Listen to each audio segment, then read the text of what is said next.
안녕하세요. 반갑습니다. 네, 반갑습니다. 오늘은 이제 직원 얘기를 좀 하겠습니다. 뭐 직원 관련된 얘기는 뭐 늘 반복하는 얘기지만 또 이게 쉬운 일이 아니에요. 그죠? 보통 이제 직원 관련돼서 얘기하면서 제가 가장 제일 많이 얘기하는 게 취업 패러다임하고 창업 패러다임이 다르다. 취업 패러다임은 저 머슴 문화라고 얘기를 하고 창업 패러다임은 주인 문화다.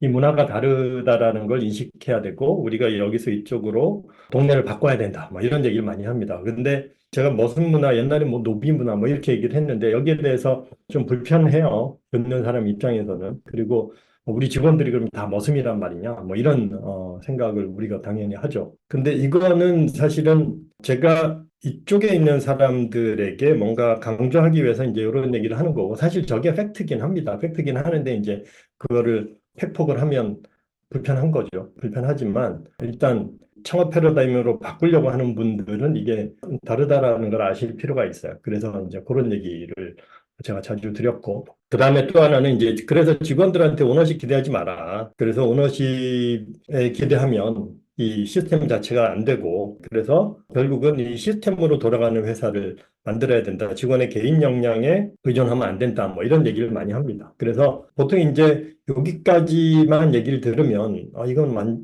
이 자마클에서는 직원을 완전히 그냥 부속품으로 생각하고 머슴처럼 취급해야 된다고 얘기하는 거 아니냐 이렇게 이제 오해를 할 수가 있어요. 근데 제가 원래 태생이 이쪽 태생이고 제가 원래 이 동네 태생이고요. 여기서는 아주 우수 사원에 해당하는 사람인데 여기 한계를 느끼고 저는 이제 이쪽으로 옮긴 케이스죠. 그래서 이제 더 이제 그런 얘기를 하는 포인트도 있습니다. 그리고 또 하나는 이런 것들을 인식해야 되는 게 이 창업 초기 단계에 있는 직원도 없는, 그러니까 내가 곧 직원의 역할을 해야 되는 1인 기업이나 이런 아주 작은 회사들 같은 경우는 이 마인드를 가지지 않으면 생존이 안 돼요. 그래서 이제 제가 부득이 그런 얘기를 하는 건데, 실제 이제 이 단계를 넘어서 회사가 좀 이제 자리가 잡히기 시작하면, 그리고 규모가 좀 생기기 시작하면, 이때는 다음 단계의 레벨 얘기를 우리가 알아야 됩니다. 그래서 여기서는 이제 그 조직 문화에 대해서 이제 고민을 해야 되는 거죠. 조직 문화는 그러면 결국은 내가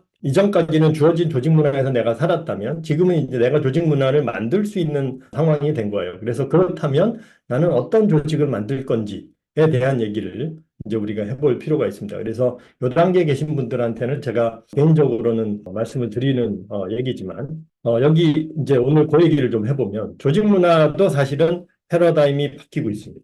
많이들 느끼실 거고요. 그래서 이제는 조직 내에도 예전에 취업 패러다임으로 그냥 일만 하는 사람이 필요한 시대는 아니에요. 그래서 새로운 조직 문화, 그러니까 다시 말하면 3.0 시대라고 그냥 우리가 얘기를 한다면, 뭐 이거를 디질로그 시대라고 얘기를 할 수도 있고, 다양한 얘기를 할 수도 있는데, 이제 21세기입니다. 21세기 조직 문화는 바뀌어요.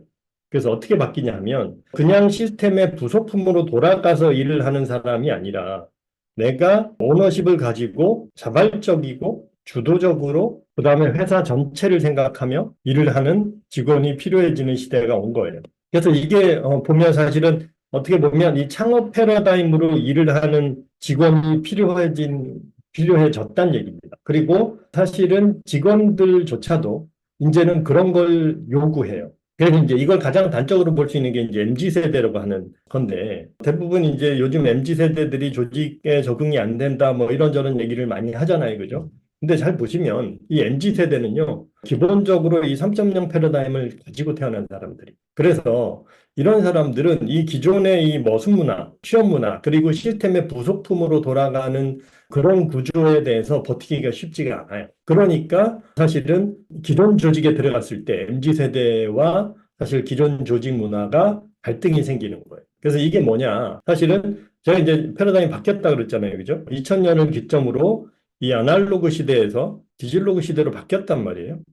그래서 이게 그냥 이 아날로그 디지털 뭐 이런 것만 바뀌게 한 게 아니라 문화 자체가 지금 다 바뀌고 있고 여기가 뭐 전통적 패러다임에서 3.0 패러다임으로 바뀌고 뭐 굉장히 큰 메가 트렌드가 계속 바뀌고 있는데 이 MZ 세대는 대부분 이제 요 시대 언저리에 태어난 사람들, 요때 태어났거나 요 시대에 태어난 사람들이에요. 그러니까 이 사람들은 이 문화의 어린 시절을 보냈기 때문에 벌써 이 문화로 움직이는 사람들인 겁니다. 그게 뭐냐 하면 이 창업 패러다임에 맞는 사실은 이게 이쪽도 이건 창업 패러다임 시대고요. 여기는 취업 패러다임 시대였거든요. 그래서 누구나 주인이 되는 시대가 됐기 때문에 스스로 주인이라고 생각을 해요. 그러니까 그거를 일반 전통적인 조직 문화에서는 개인주의라고 얘기를 하는 거죠. 근데 그게 아니라 오너십이 있는 사람들입니다. 그래서 그러면 이제 이 사람들이 여기서 제대로 일을 하게 하려면 어떻게 해야 되냐면 여기에 맞게 조직 문화를 바꾸고 일을 하는 형태도 그렇게 바꿔주면 사실은 훨씬 더 파워풀하게 일을 할 수 있다는 거예요. 그게 이제 제가 직원이 칼럼 중에 이런 게 있습니다. 첫 번째, 직원이 오너십 갖는 거 기대하지 마라. 시스템으로 해라. 이게 이제 제가 첫 번째 칼럼이고요. 또 두 번째는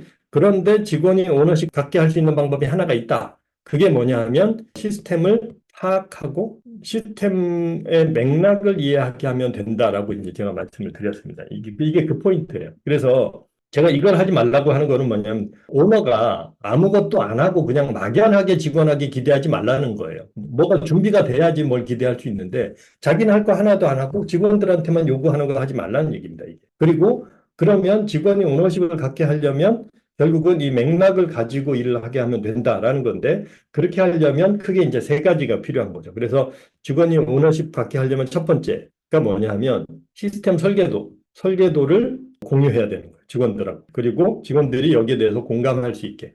그러니까 간단해요. 설계도 얘기를 하고 여기에 공감할 수 있는 직원만 뽑으시면 돼요. 그러니까 기존 직원들 같은 경우에 이제 그건 설득을 계속 해야 되겠지만 그게 아닌 사람들은 아예 뽑을 때 그렇게 뽑으면 됩니다. 그 다음에 두 번째는 뭐냐면 이 설계도 내에서 각자의 역할이 분명해야 돼요. 그러니까 내 역할이 어딘지 보통은 얘를 시키는 대로 해. 시키는 대로 해. 이게 이제 어순 문화인 거고 사실 창업 문화에서는 주인 문화에서는 직원도 주인 문화를 가지고 이제 일을 해야 된다면 자기가 어떤 일인지를 내가 할 일이 뭔지 자기 영역에 대해서 스스로 알 수 있게 해야 된다는 거죠. 예를 들면 이런 거예요. 자, 이게 이제 보통 우리가 하는 일이 결국 이 안에서 돌아가는 건데 그러면 너는 이 파트를 네가 담당해라. 아니면 이 파트를 네가 담당해라. 이 파트를 담당해라. 아니면 여기서 또 여기를 담당해라. 이런 식으로 일의 위치를 이렇게 정해주는 겁니다. 이게 핵심이에요. 그 다음에 세 번째는 이 시스템을 이제 내가 이제 운영을 할 텐데 이 운영하는 상황을 모니터링 할 수 있는 체계를 갖춰야 된다. 그러니까 일종의 피드백 체계죠. 그러니까 뭐 이게 이제 지표 관리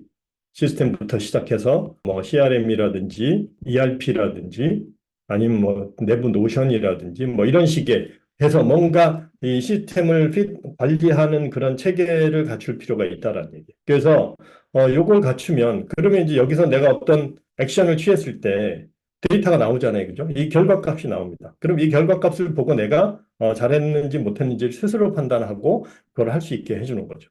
그러면 내가 뭘 해야 되는지를 늘 예를 들면 상사의 눈치를 보는 게 아니라 내가 할 일이 딱 명확하게 있고 내 일의 결과가 바로바로 나타나기 때문에 그걸 가지고 자기 일을 계속 개선하고 발전시킬 수 있는 거죠. 그래서 이렇게 하게 되면 사실은 이 범위 내에서는 자기가 오너십을 발휘할 수 있게 됩니다. 그 다음에 세 번째는 이제 자, 그러면 이런 조직을 만들려면 내가 뭘 해야 되느냐?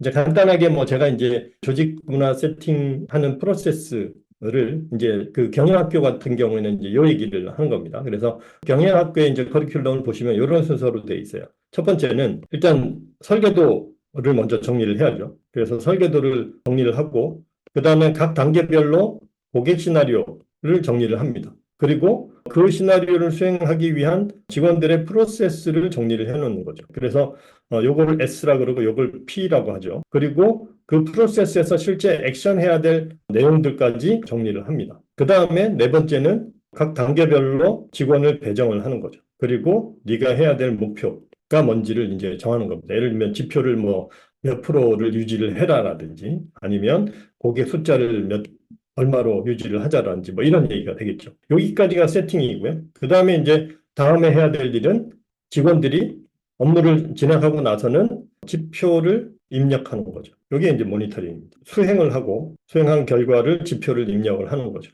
그러면 여섯 번째로 그 지표를 대표는 요 입력한 지표를 모니터링하는 겁니다. 그러면 지표만 내가 이렇게 보면 되니까 매일매일 무슨 보고를 받거나 이럴 필요가 없는 거죠. 그죠? 매일 올라오는 지표를 보고 문제가 있으면 불러서 같이 얘기를 하는 거죠. 그러면 요거를 매일, 매주, 매월, 일간, 주간, 월간 목표를 매일 모니터링을 한다. 그렇게 되면 직원들은 여기서 자발적으로 일을 안 할 일이 없습니다. 자발성과 주도성을 가지고 사실은 스스로 일을 할 수 있게 되는 거예요. 근데 이런 게 없는 상태에서 이거를 강조하면 답이 없습니다. 왜냐하면 자, 자발적으로 해. 그랬는데 시스템이 어떻게 돌아가는지 파악이 안 되잖아요. 근데 뭐 잘 하겠거니 하고 내버려 뒀다가 나중에 이제 자기가 원하는 방향으로 회사가 안 돌아가요. 그러면 어쩔 수 없이 비상입니다. 그러면 바로 들어가는데 그때는 이제 그냥 전통적인 체계로 지시에 따라서 따르는 형태로 일을 할 수밖에 없어요. 그럼 다시 도로묵이 되는 거예요.